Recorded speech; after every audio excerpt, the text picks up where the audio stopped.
In the wake of Donald Trump's return to the White House, the political landscape in the United States is marked by significant shifts and stark contrasts between the two major parties. As Trump embarks on his second term, Democrats are grappling with their identity and relevance, struggling to find a cohesive strategy in response to a rapidly evolving political climate dominated by their former adversary. During a recent rally in Washington, D.C., members of Congress expressed their frustration with Trump's administration and the increasing influence of tech mogul Elon Musk within the government. Vice President J.D. Vance remarked that Trump is having the time of his life, suggesting that the administration's pace of action will only intensify. Democrats fear Musk's initiatives to streamline federal operations, which include controversial access to taxpayer information and potential cuts to agencies like the U.S. Agency for International Development. Representative Ayanna Pressley of Massachusetts issued a rallying cry stating, "Republican colleagues, if you do not see the light, we will bring the fire. Resist." This sentiment echoed throughout the Democratic ranks, where frustration has spiraled into a fervent opposition to both Trump and Musk. Recent polling data indicates that the Democratic Party is facing unprecedented unpopularity. According to a Quinnipiac University survey, 57% of registered voters reported an unfavorable opinion of the Democratic Party, the highest disapproval rating since the poll began tracking this metric in 2008. In contrast, the Republican Party's favorability stands at 43%. Analysts suggest that this decline reflects the fallout from the 2024 elections, where Democrats struggled to resonate with voters who prioritized issues like immigration and economic stability, areas where Trump has garnered support. Trump's approval rating has surged to 46%, a notable increase from 36% when he began his first term. Voters appear to be responding positively to his early actions, particularly his staunch stance on immigration and plans for mass deportations, which a New York Times/Ipsos poll found has the backing of 55% of Americans. Conversely, many voters remain skeptical about the proposed tariffs, with nearly half believing they could harm the economy. In a strategic pivot, Democrats have begun to target Elon Musk as a scapegoat for their broader frustrations with the Trump administration. Musk's role has been amplified as he orchestrates significant changes within federal departments, leading to protests and public outcry against his perceived overreach. Senator Elizabeth Warren characterized Musk as an unelected oligarch undermining democratic processes, while other lawmakers have echoed these sentiments, framing the billionaire as a puppet master of the new administration. Despite the mounting opposition, Musk dismissed these criticisms as hysterical, indicating that he remains undeterred in his efforts. Public sentiment is increasingly divided regarding the implications of Trump's policies. While many Americans are hopeful for improvements in their daily lives, a notable proportion remain skeptical about the long-term effects of his governance. Pew Research Center data indicates a split opinion among the populace, reflecting a complex relationship with Trump's agenda. As the Democratic Party attempts to regroup, they face the daunting task of redefining their message and addressing the concerns of a disenchanted electorate. Looking ahead, the political battlefield promises to be contentious. Democrats must navigate their internal divisions while crafting a coherent response to Trump's assertive policies and Musk's growing influence. With critical midterm elections on the horizon, the party's ability to connect with voters on key issues will be paramount. As Trump continues to implement his agenda, the stakes are high for both parties, with the future of American governance hanging in the balance. On February 6, 2025, the nation reflects on the legacy of Ronald Wilson Reagan, the 40th President of the United States, who would have turned 114 years old today. Reagan's influence on American politics is profound, and many historians argue that his presidency has helped shape the Republican Party into what it is today. As Republicans currently dominate the White House and both houses of Congress, Reagan remains a touchstone for the party's identity and values. Reagan's presidency, spanning from 1981 to 1989, is often characterized by a sense of optimism and a revival of modern conservatism. Chester Patch, a history professor at Ohio University, notes that a lot of people look back to Reagan's days as a time when the country was thriving. This sentiment was echoed in a recent presidential message which hailed Reagan as a giant of American history, a lion of freedom and liberty, highlighting his efforts to restore common sense to Washington and promote prosperity and peace. Born in Tampico, Illinois in 1911, Reagan's early career as a sports broadcaster paved the way for his transition into acting, ultimately leading to his political ascent as the governor of California from 1967 to 1975. His presidency followed a tumultuous period in American history marked by economic uncertainty, the lingering effects of the Vietnam War, and a crisis of confidence in government institutions. William Inboden, director of the Alexander Hamilton Center, described the mood of the nation at the time of Reagan's inauguration. "The country is very demoralized, our economic system doesn't work anymore, and the presidency itself is broken." Reagan's promise to cut taxes and reduce government spending resonated with many Americans seeking change. "In this present crisis, government is not the solution to our problem, government is the problem," he famously declared in his inaugural address. By the end of his first term, the economy had rebounded, with inflation decreasing from a staggering 13.5% in 1980 to 4.6% by 1984. His re-election campaign that year, bolstered by the optimistic "Morning in America" ad, resulted in one of the largest landslide victories in U.S. history, winning all but one state. Despite this success, Reagan's presidency was not without controversy. His administration faced criticism for its slow response to the AIDS epidemic, which disproportionately affected LGBTQ communities, and his policies regarding welfare were seen by many as neglectful towards the poor. Patch notes that while Reagan is celebrated by some, others felt he was unaware of their problems or maybe even hostile to them. Polls indicate that Reagan remains highly regarded among past presidents, often ranking just behind John F. Kennedy in public memory.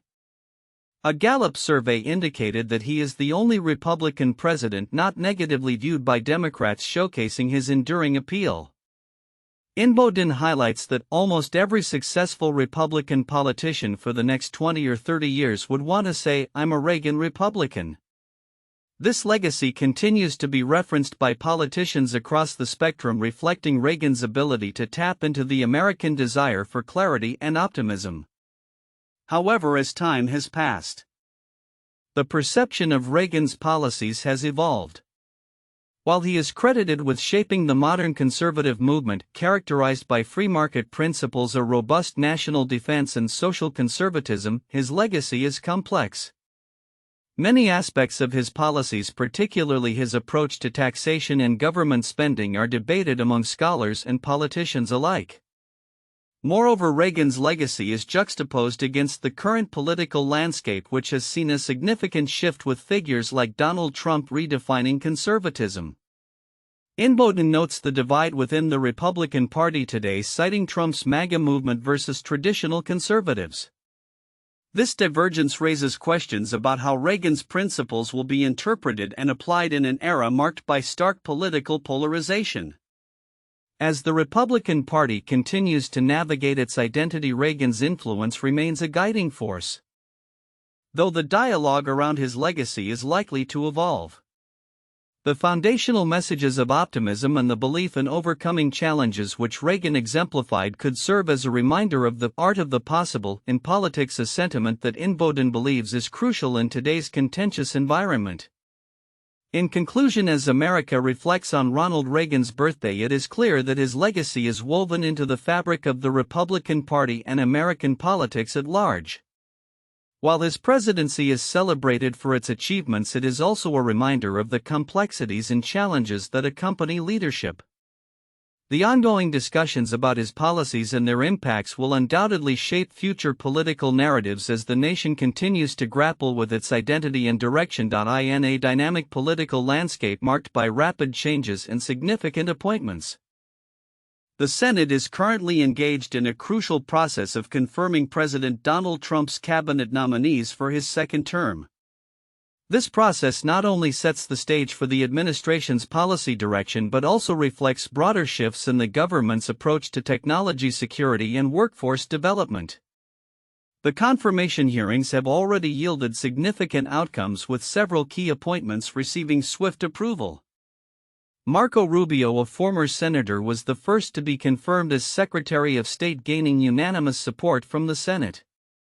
In his inaugural address to State Department staff, Rubio emphasized the need for rapid adaptation, stating, "We need to move faster than we ever have because the world is changing faster than we ever have." John Ratcliffe, confirmed as CIA Director, underscored the intersection of technology and national security during his confirmation hearing. He pointed out that emerging technologies like artificial intelligence and quantum computing will define the future of national security. Ratcliffe's comments highlight the administration's commitment to leveraging technology to bolster national defense while also addressing the risks posed by adversaries who exploit these innovations. The confirmation of Pete Hegseth as Secretary of Defense, which passed with a narrow 51-50 vote, reflects a similar urgency. Hegseth has pledged to modernize the military and revitalize the defense industrial base, emphasizing the need to adapt to emerging threats. His remarks on the Valley of Death for defense technology reveal a stark recognition of the challenges ahead and the importance of innovation in military capabilities. In the realm of cybersecurity, Kristi Noem's confirmation as Secretary of Homeland Security comes at a critical juncture. With cyber threats escalating globally, Noem is committed to enhancing the nation's digital infrastructure, promising a comprehensive approach to cybersecurity that involves public-private partnerships and advanced technologies. Her focus on protecting critical infrastructure resonates with the ongoing concerns about foreign adversaries targeting U.S. systems. The appointments extend beyond defense and cybersecurity, with Scott Bessent confirmed as Secretary of the Treasury, where he has highlighted the need for technological modernization within the department. He aims to improve taxpayer services through enhanced IT infrastructure, a move that aligns with broader trends in government technology improvements. Similarly, Sean Duffy, confirmed as Secretary of Transportation, has committed to modernizing air traffic control systems and establishing regulations for emerging technologies like drones and autonomous vehicles. As the Senate continues to confirm nominees, other critical appointments are on the horizon, including those for the Department of Commerce and the Office of Science and Technology Policy. Howard Lutnick, nominated for Secretary of Commerce, has emphasized the importance of bringing semiconductor manufacturing back to the U.S. and fostering innovation in AI. This focus underscores a national strategy to reclaim technological leadership and strengthen economic resilience. However, the confirmation process is not without its challenges. Tensions within the Senate remain palpable, particularly as various nominees face scrutiny over their ties to the Trump administration and their approaches to contentious issues like environmental policy and healthcare. The administration's handling of these appointments will be closely watched, as each nominee's platform could significantly influence the direction of federal policy in the coming years. In conclusion, as Trump's second term takes shape, the cabinet confirmations represent a pivotal moment that will define the administration's approach to both domestic and international challenges. With a strong emphasis on technology security and modernization, the new cabinet members have the potential to reshape government operations and respond to the rapidly evolving global landscape. As the Senate continues its work, the implications of these appointments will resonate across various sectors, setting the stage for a transformative period in U.S. governance. The coming weeks will be critical as these nominees begin to implement their agendas and the administration's vision for the future becomes clearer. In a political landscape increasingly characterized by rapid change and heightened tensions, U.S. House Representative Jeff Hurd of Colorado's 3rd Congressional District is navigating the early days of his tenure with a blend of enthusiasm and caution. Just a month into his role, Hurd is already confronting the complexities of congressional responsibilities amid a narrow Republican majority, all while striving to balance family life and legislative duties. In a candid interview, Hurd reflected on the personal motivations that drive his legislative agenda, notably his commitment to his 5 children. "It certainly motivates me to get back to Colorado as much as I can," he stated, emphasizing his desire to maintain a strong family connection despite the demands of his new position. With congressional sessions dictating his schedule, Hurd plans to maximize his time in Colorado during district workweeks, aiming to engage with constituents and stay grounded in the community he represents. Describing his daily routine in Washington, Hurd painted a picture of a bustling, high-pressure environment filled with meetings, committee hearings, and preparations for votes. "It is jam-packed every single day," he noted, acknowledging the challenge of managing time effectively in a job that often feels overwhelming. The intensity of congressional duties, he explained, necessitates a strategic approach to prioritization, a skill he honed during his previous career as a lawyer. Hurd's legislative focus will center on natural resources, energy, and agricultural policies, areas he believes are critical to the families and small businesses in his district. "I see an opportunity for me to identify regulations and cut through them so that we can make it easier to live here in western Colorado," he articulated, underscoring his aim to alleviate financial burdens on constituents through targeted policy initiatives. As a freshman Republican in a closely divided House, Hurd faces unique challenges. While the majority position offers a platform to advance an agenda, the slim margins complicate consensus-building efforts. It makes it easier in some ways and also more difficult in others, he explained, highlighting the need for cooperation and strategic navigation of party dynamics. Hurd's position is further complicated by the political climate shaped by former President Donald Trump. While he has expressed support for some of Trump's policies, he has also shown a willingness to voice dissent when principles are at stake. His prior criticism of Trump's controversial pardons exemplifies a cautious approach to party loyalty, one that seeks to balance adherence to conservative values with the responsibility to represent his constituents' interests. In a climate where contentious issues abound, Hurd's commitment to focusing on local concerns over national headlines sets him apart.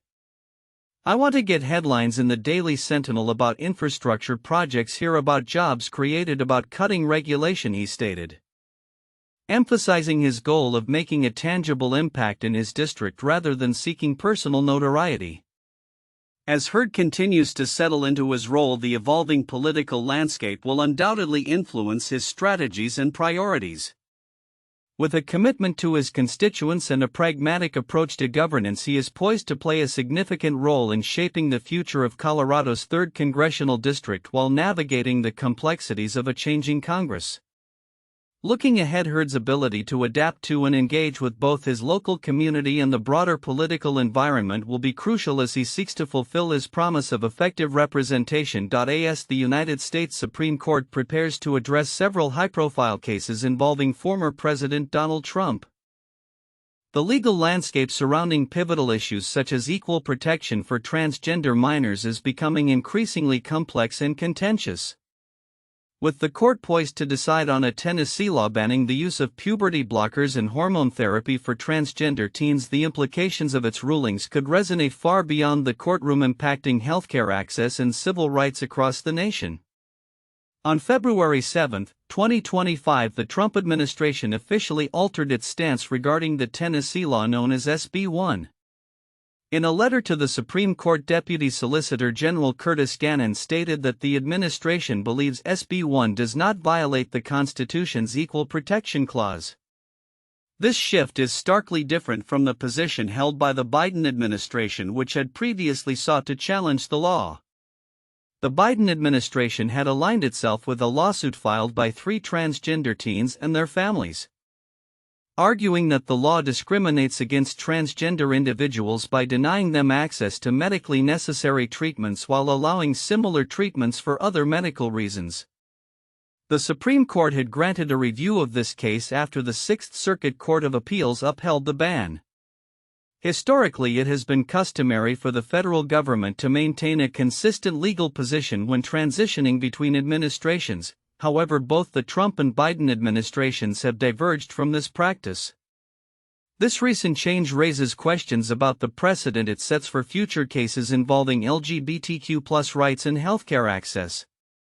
Gannon emphasized the importance of the court's prompt resolution on the equal protection issue, suggesting that it could influence numerous cases pending in lower courts. He noted that despite the government's new position, the families involved in the lawsuit still have a legitimate claim, thus maintaining a live controversy for the court to adjudicate. As the legal battle unfolds, the families continue to challenge the constitutionality of the law, which restricts medical professionals from providing gender-affirming care to minors. Adding another layer to this ongoing saga, Trump's administration issued an executive order on January 28, 2025 that further restricts gender-affirming care for transgender individuals under the age of 19. This order underscores the administration's commitment to limiting access to healthcare for transgender youth, stirring considerable debate among advocacy groups and legal scholars alike. The implications of these developments are profound. A ruling from the Supreme Court could set a national standard for how states regulate healthcare for transgender individuals, potentially leading to a patchwork of laws that vary dramatically from state to state. As the court gears up for oral arguments, legal experts are closely monitoring the situation, anticipating that its decision will not only impact the plaintiffs but also shape the broader discourse on transgender rights and healthcare access in the United States. With a decision expected by summer 2025, the legal community and advocates for LGBTQ+ rights await the court's ruling with bated breath. The outcome of this case could serve as a litmus test for the future of transgender healthcare legislation and civil liberties, highlighting the ongoing struggles faced by marginalized communities in navigating an ever-evolving legal landscape. As the Supreme Court prepares to deliberate, the stakes have never been higher, signaling a pivotal moment in the intersection of law, healthcare, and human rights in America.